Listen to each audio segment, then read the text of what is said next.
Welcome back. We've finally made it to the end of the Revolution, and today we are going to pick up where we left off with the Patriots struggling to win battles. Our learning targets today are the following. I can identify important battles of the Revolutionary War which took place in Virginia. I can explain why the capital was moved from Williamsburg to Richmond, and I can describe the importance of Yorktown to the Revolutionary War. At this point, it was really beginning to seem like the Patriots were fighting a losing battle. The Continental Army, which was relatively new, was no match for the British Army, which had been trained for years. Even with George Washington in charge, there seemed to be little hope. Soldiers were hungry and dying. Amidst all of this chaos, Virginia made an important decision to move its capital. The population had been moving westward for a while, and Richmond is a more central location in the state, but the biggest concern was that Williamsburg was an easy target for British attack.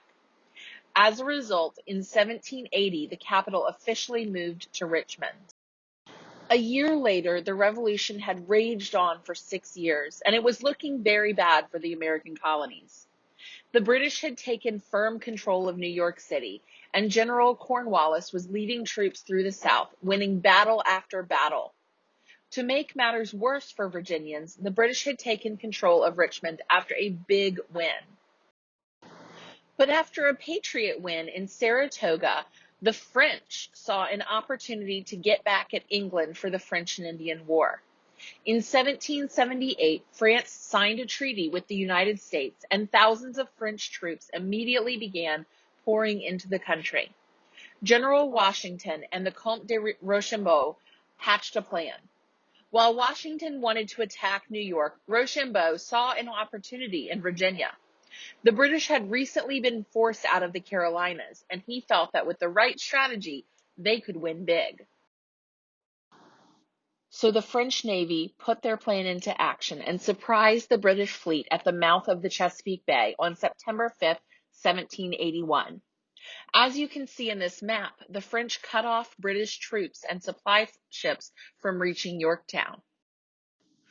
With supplies cut off and reinforcements not coming, 17,000 French and American soldiers surrounded General Cornwallis's troops. On October 19, 1781, Cornwallis surrendered this battle. This was not the end of the war, but it was the last major battle and was ultimately the determining factor in the outcome. As a part of their formal surrender, British soldiers lined up along Hampton Road. As a military band played and on command, they threw their weapons into the middle of the field. General Cornwallis refused to be there, however, and he sent a lower-ranking official to formally surrender. George Washington, insulted by this action, also sent a lower-ranking official to accept the surrender. It wouldn't be until 2 years later, though, on September 3rd, 1783, that the war was officially over.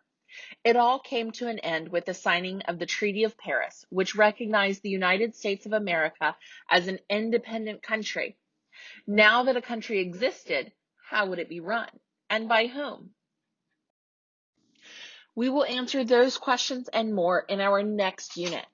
For now, take a moment to reflect on the following questions before finishing the video. Which battle was the last major battle of the American Revolution? How did the French help the Patriots? Why did Virginia move its capital from Williamsburg to Richmond?